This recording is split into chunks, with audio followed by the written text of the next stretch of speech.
discussion is item 301, case 18T0207, as it relates to the Moses Adirondack Transmission Project, presented by Administrative Law Judge James Costello. Administrative Law Judge Greg Sayer is available for questions. Judge Costello, please begin. Good morning, Chairman Rhodes and members of the Commission. My name is James Costello. I am one of the two Administrative Law Judges who are assigned to this case. Administrative Law Judge Greg Sayer, seated immediately to my left and to you would be to your right, also is assigned to this case. This item is a proposed order of the Commission granting, pursuant to Public Service Law Article 7, a certificate of environmental compatibility and public need to the Power Authority of the State of New York, doing business as the New York Power Authority, which I will refer to from now on as NYPA. The certificate would authorize NYPA to rebuild and operate its existing 230 kilovolt Moses Adirondack 1 and 2 transmission lines, which I will refer to from now on as the MA 1 and 2 lines, and to construct certain upgrades to the Moses switchyard and the Adirondack substation. The MA 1 and 2 lines extend approximately 86 miles from the St. Lawrence Power Project's Robert Moses Power Dam switchyard in the town of Messina, St. Lawrence County, to the Adirondack substation in the town of Croghan, Lewis County. NYPA would divide the project into two phases. Phase 1 would consist of replacing 78 miles of the two lines that are currently configured as single circuits on separate wooden H-frame structures with two new single-circuit lines on steel monopoles. Although NYPA intends to design and construct the transmission lines with the capacity to operate at 345 kilovolts, it would operate the lines at the current 230 kilovolt level until completion of the second phase of the project. Assuming a certificate is issued, NYPA anticipates that the first phase of the project will begin construction in January 2020 and be completed in June 2023. Phase 2 of the project would involve replacing the remaining length of the transmission lines with two single circuits on steel monopoles and upgrading the Moses switchyard and the Adirondack substation to operate at 345 kilovolts. Phase 2 would be coordinated with a similar upgrade of National Grid's Adirondack to Porter 230 kilovolt line to operate at 345 kilovolts. Prior to operating the project at 345 kilovolts, NYPA would request an amendment of the certificate to allow it to operate at that higher kilovolt level and would be required to include an updated system impact study with its request. Except for an approximately 1 mile reroute at the State University of New York at Canton campus, NYPA would construct the project entirely within an existing right-of-way that it maintains. SUNY Canton owns the land required for the routing change and has agreed to provide NYPA with a right-of-way across the state-owned land in exchange for NYPA's release of its existing right-of-way through the center of the SUNY Canton campus. The project would not change the existing land use on the right-of-way and would remove approximately half of the existing transmission support structures currently in the right-of-way. Approximately 1.8 miles of the project is within the Adirondack Park, and in the park the project would use the existing right-of-way, increase the span length between structures, and thereby decrease the number of structures within the park. This project is needed to ensure reliable service throughout New York State. The facilities proposed to be rebuilt are more than 76 years old, well past their design lives. Rebuilding the lines would make them less susceptible to failure and would reduce maintenance costs. The lines are needed to transmit power generated by hydro and other renewable facilities and fossil fuel facilities in Canada and upstate New York. Rebuilding the lines with an increased capacity would provide for future expansion to meet New York's clean energy goals, which will require substantial investment in new renewable generation and associated transmission capacity in northern New York. In addition, the lines are and will continue to be needed to re-energize the bulk electric system as a component of the New York Independent System Operator's System Restoration Plan in the event of a widespread power outage. The proposed order is the result of a comprehensive settlement memorialized in the terms and conditions of a joint proposal, or JP, as I'll refer to it.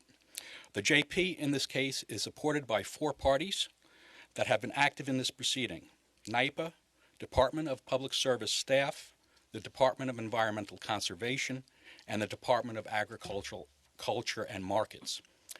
Those are the signatory parties to the JP. No party opposes the JP, and no public comments opposing the JP have been docketed in this case. The JP describes the project as proposed by the signatory parties and includes several appendices which set forth recommended commission findings, certificate conditions, specifications for developing the environmental management and construction plan, and a proposed water quality certification. The JP addresses the statutory and regulatory issues pertaining to NYPA's certificate request, adequately discusses all probable environmental impacts, and addresses the steps needed to ensure that the project as proposed represents the minimal adverse environmental impact, considering the state of available technology and the nature and economics of various alternatives and other pertinent considerations. The process provided all interested parties and the public a full opportunity to participate, and the parties adhere to our settlement rules and guidelines.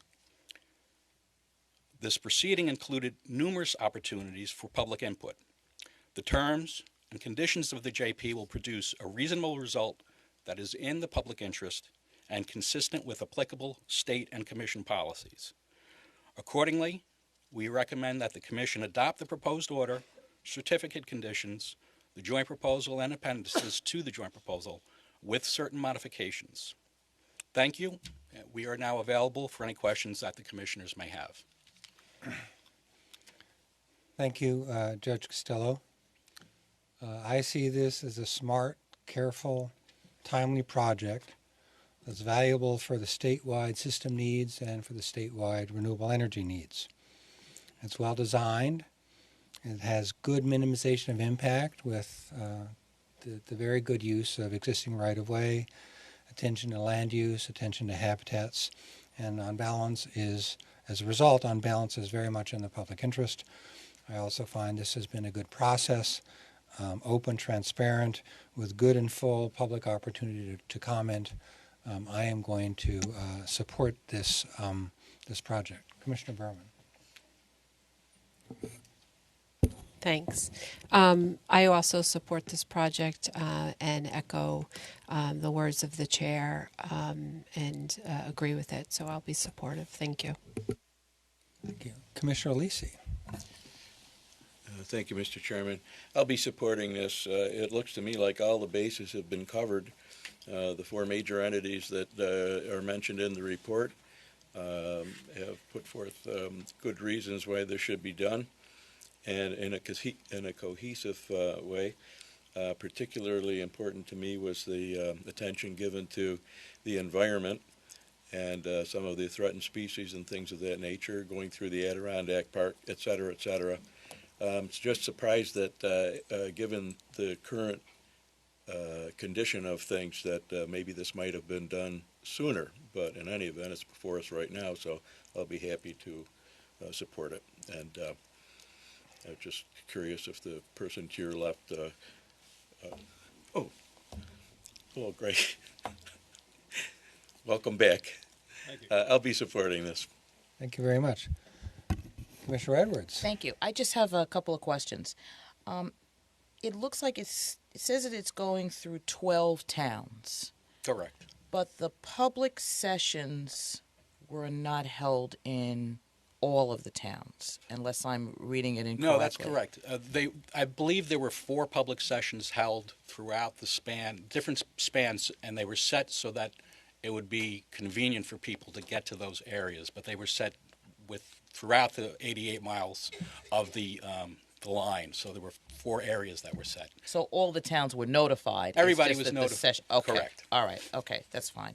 And then it doesn't look like there has been an application to the Army Corps of Engineers and some of the water quality standards applications have not been submitted yet. Is that correct? I believe that's correct. I also believe that it's part of the process, their certificate conditions, and their EM and CP.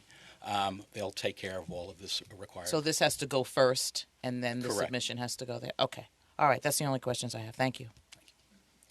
Thank you. Commissioner Howard?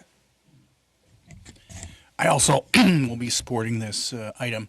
It is particularly gratifying that this is done almost exclusively on the current right-of-ways, and being creative use of existing right-of-ways is going to be essential as other Article 7 cases come before this commission. And we will, as the chair said, we will need these types of facilities in order to meet our clean energy goals going forward.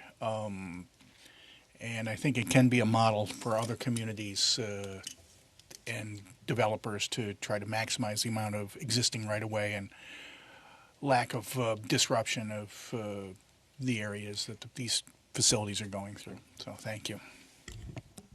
Thank you very much. With that, we'll proceed to vote.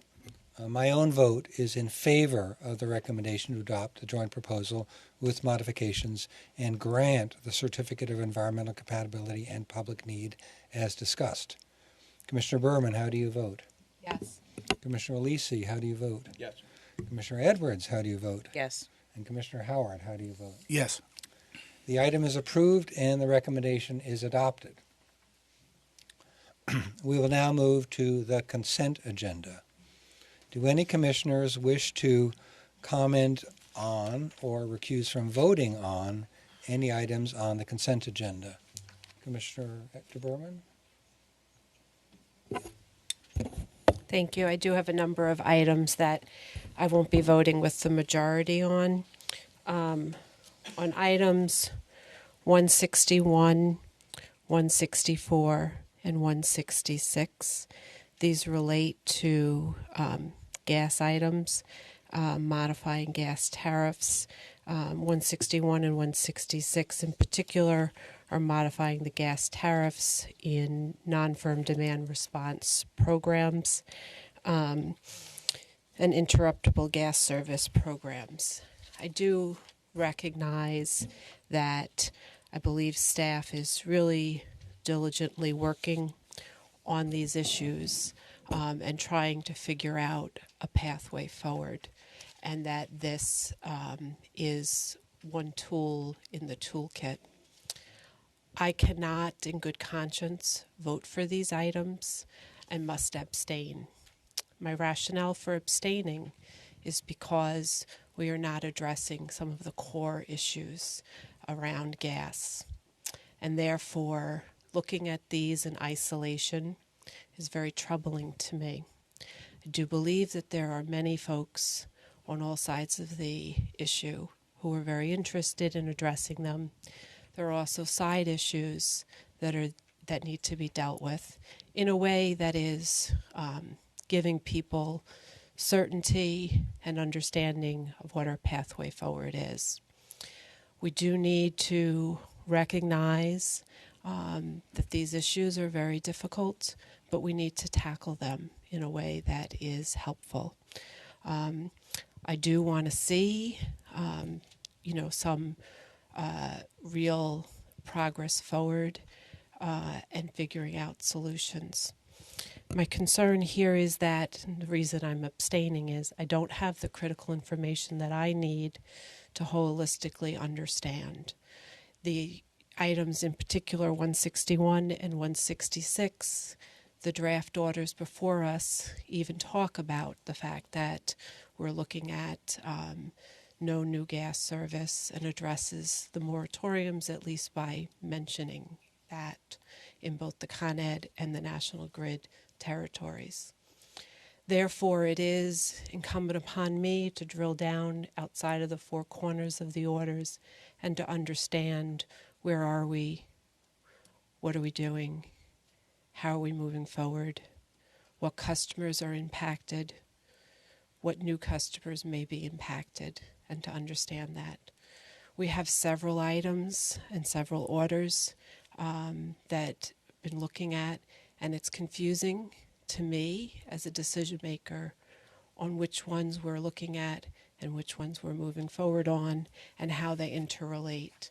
That does include other items other than gas, like energy efficiency and other REV-related items. And I recognize that, and I recognize that we need to figure that out and take into consideration all folks.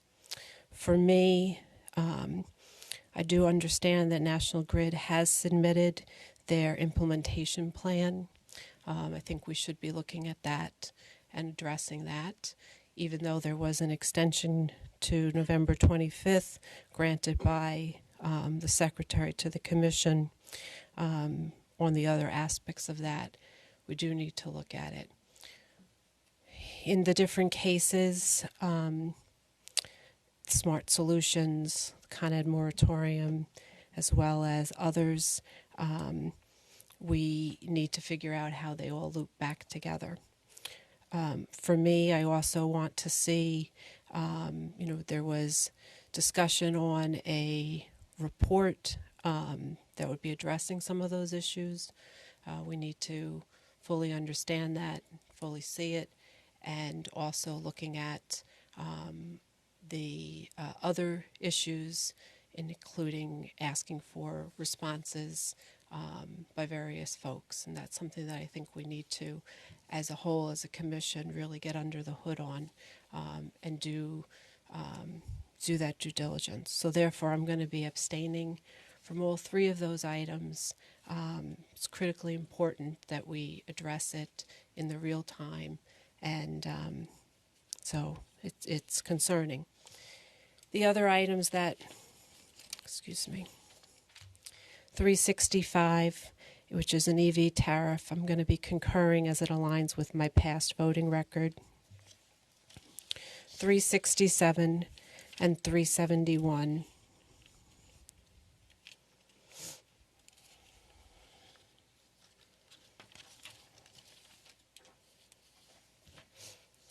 These are both seeking to modify electric tariffs governing the purchase of renewable energy from new distributed generators, and approves a net energy metering program in each of these.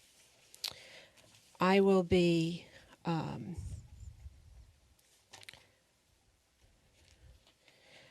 concurring.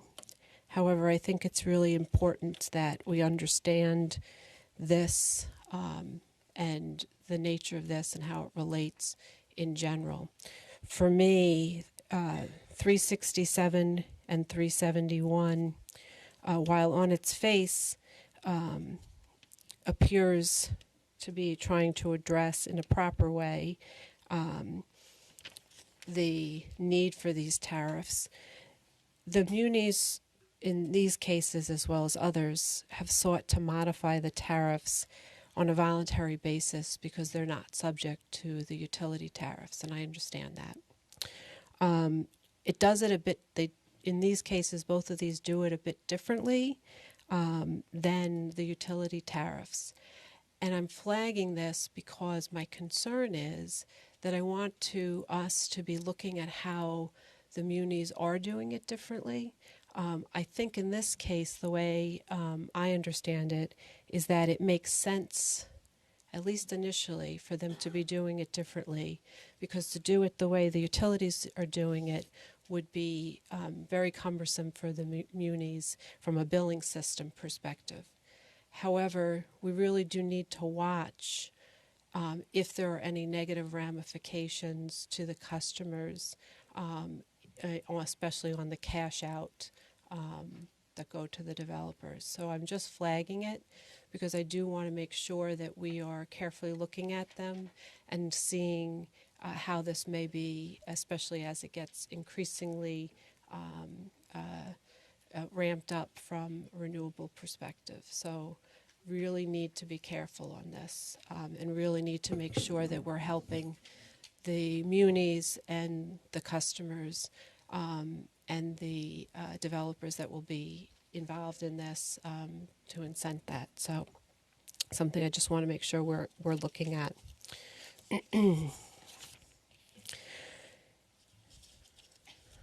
On item 373, which is the PSEG Long Island Article 7, I'm going to be voting no without prejudice.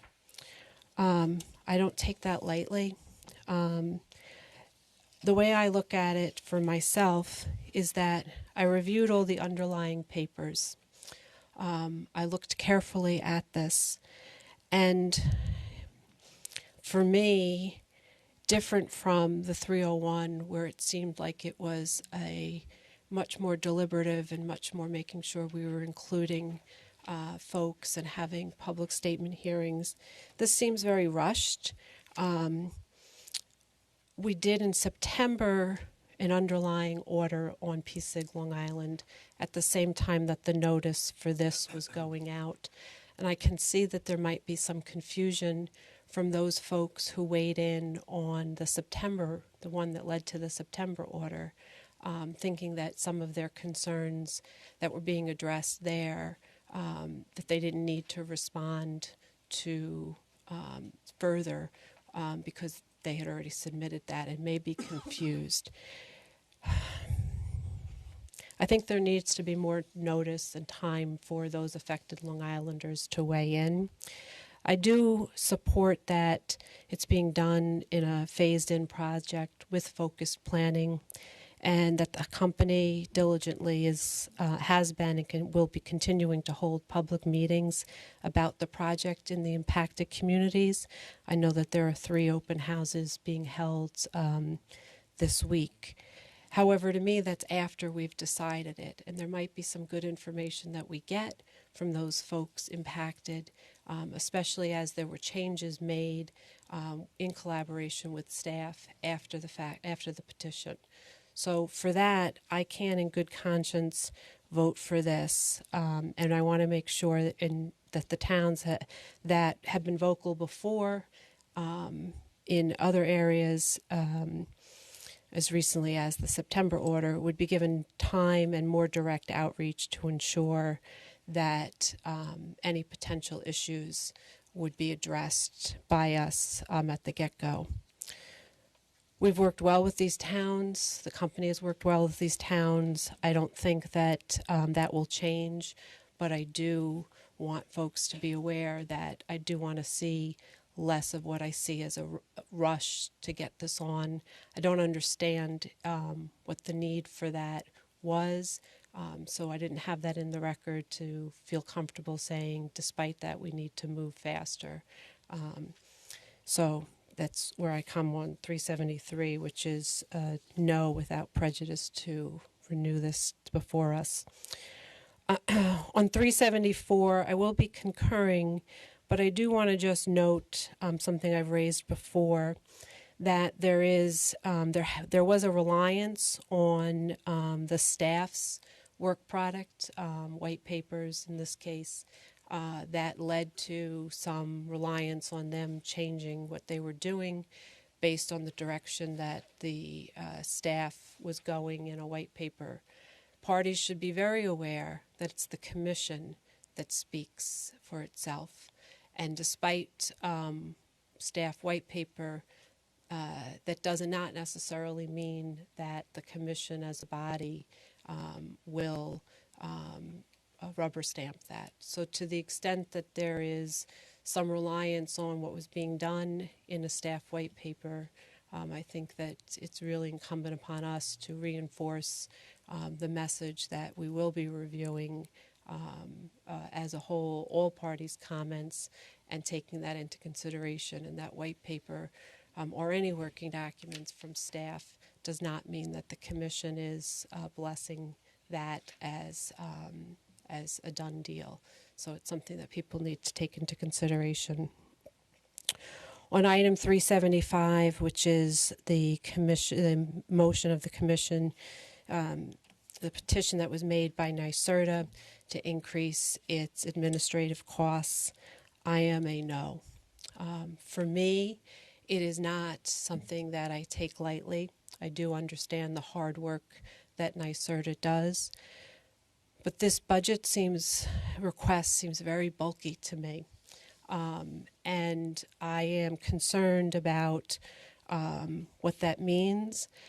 we do a very good due diligence in not just accepting from utilities a bulky budget, and we work with them in streamlining that as much as we can and really trying to figure out what is absolutely appropriate and necessary. I think the same rules should apply when NYSERDA is looking for approval of their administrative costs budget, as well as any other budget. For me, one of the things that made it a definite no was when I looked at the NYSERDA 2019-20 budget and financial plan and saw, based on that, and based on discussions with staff, that approximately 85% of NYSERDA's fiscal year 2019-2020 revenues are related to commission programs, while only 2.3% are from state appropriations. That means that we really do need to have a lot more due diligence when we're looking at our commission orders, when we're looking at our commission initiatives, and when we're looking at what all the parties are doing to fully understand what those costs are, not just within the bounds of the program, but also in terms of the resources that will be needed to implement those programs. I do want to see a lot more transparency in looking at that and figure out ways that we can reduce the administrative costs. Since 2017, NYSERDA has been good about lowering those administrative costs, but this is now a big upswing, and so for that I am concerned. Plus, I do recognize that this is one small piece of the puzzle. There will be other things, just like the financial plan of NYSERDA noted that it wasn't necessarily it wasn't including everything that may come. This petition isn't including everything else that may come, including the work that will be done with the new Climate Leadership and Community Protection Act with the Council and NYSERDA's role in that. I also do recognize that we need to look at parity among authorities and the agencies in terms of staff resources. And so for me, I can't look at this in isolation without recognizing that our own staff work very hard and also need to look at the parity among the staff salaries and promotional opportunities. So it's something that concerns me. So for that, I will be a no. On item 461, I will be concurring, and that's it. Everything else I'll be a yes for. Thank you, Commissioner Berman. Just for good order's sake, I have you as abstaining on 161, 164, and 166. I have you concurring on 365, 367, and 461. I have you as a no without prejudice on 373, and I have you as no's for 374 and 375. Is that correct? 374, I'm concurring. Okay. 375, I'm a no. And 461, I'm concurring. Thank you very much. Thank you. Secretary Phillips, is that good? I also want to note that there was a concurrence with respect to 371. Yeah, I Correct. meant to list that one too. Okay, thank you. Thank you. Thank you. Commissioner Alisi? Commissioner Edwards? On 161 and 166, although I recognize that this is a piece, and it's not looking at it in its totality, I do think that we need to make sure that we are addressing the critical care customers. So what I want to just follow up on is to make sure that the definition of critical care customers is inclusive. So it speaks to areas of refuge, it speaks to hospitals and nursing homes. I want to make sure that it includes assisted living facilities, homeless shelters. So I would just like some follow-up information to make sure that we are looking at critical care in an overall perspective and we're not leaving anyone out. So I do believe it's necessary to move forward, especially because of that class of service. On 374, I would like to better understand the valuation of the solar methodology. As a new commissioner, all of that was done prior to my appointment. So I would like to just make sure that I understand how this calculation impacts each region. Because we want to make sure that however we are doing this fosters the solar program. And if there's something in the calculation or methodology that is negatively impacting that, I want to make sure that we are taking a look at it and addressing it if it's appropriate. So I would like, just as a follow-up, to better understand that. Okay? And that's it for me. Jalila, Secretary Phillips, can you organize those two briefings and make sure that all commissioners have opportunity for that Yes. information? Okay. Thank you very much. Thank you. Thank you, Commissioner Edwards. Thank you. Commissioner Howard? I have no comments at this time. Thank you. With that, let's proceed to vote on the consent agenda. My own vote is in favor of the recommendations on the consent agenda. Commissioner Berman, how do you vote, recognizing the comments and distinctions you just made?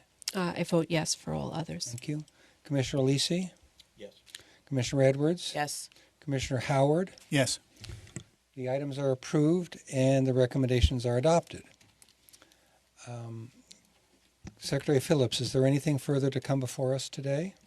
No, there's nothing further today. Thank you. So before we adjourn, two public service announcements, I guess.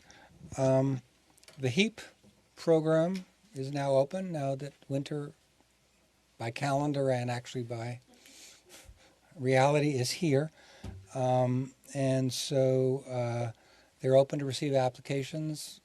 We want to acknowledge that and encourage all that would need this or all that can help outreach to customers who might need this are on notice.